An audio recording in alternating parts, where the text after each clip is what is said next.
राजस्थान में चल रहे सियासी संकट के 9वें दिन शनिवार को पूर्व मुख्यमंत्री वसुंधरा राजे ने अपनी चुप्पी तोड़ी है। उन्होंने ट्वीट कर कांग्रेस पर भाजपा और भाजपा नेतृत्व पर दोष लगाने के प्रयास का आरोप लगाया है। अब तक वसुंधरा राजे इस पूरे मामले में मौन थी, वहीं भाजपा की बैठकों से भी दूरी बनाए हुए थी। वसुंधरा राजे ने ट्वीट करते हुए लिखा है कि यह दुर्भाग्यपूर्ण है कि कांग्रेस के आंतरिक कलह का नुकसान आज राजस्थान की जनता को उठाना पड़ रहा है। ऐसे समय में जब हमारे प्रदेश में कोरोना से 500 से अधिक मौतें हो चुकी हैं और करीब 28,000 लोग कोरोना संक्रमित हैं, हमारे किसानों के खेतों में टिड्डी लगातार हमले कर रही हैं। प्रदेश में महिलाओं पर अपराध ने सीमाएं लांघ दी हैं। प्रदेश में बिजली समस्या चरम पर है। उन्होंने कहा कि यह कुछ ही समस्याएं बता रही हूं। कांग्रेस भाजपा और भाजपा नेतृत्व पर दोष लगाने का प्रयास कर रही है। सरकार के लिए सिर्फ और सिर्फ जनता का हित सर्वोपरि होना चाहिए। कभी तो जनता के बारे में सोचिए। राजस्थान के सियासी संकट से अब तक पूर्व मुख्यमंत्री राजे ने दूरी बना रखी है।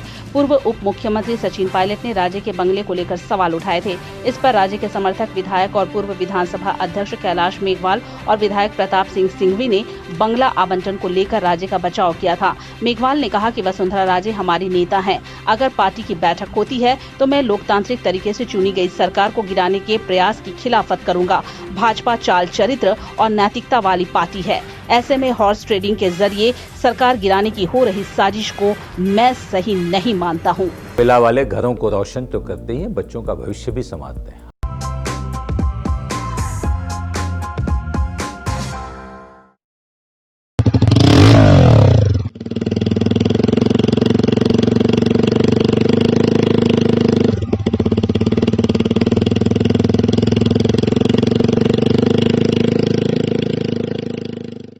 चिकू, तुमने बोला बड़ा रोल मिला है तो मुझे लगा। क्या लगा?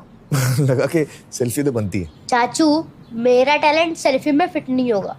ओह,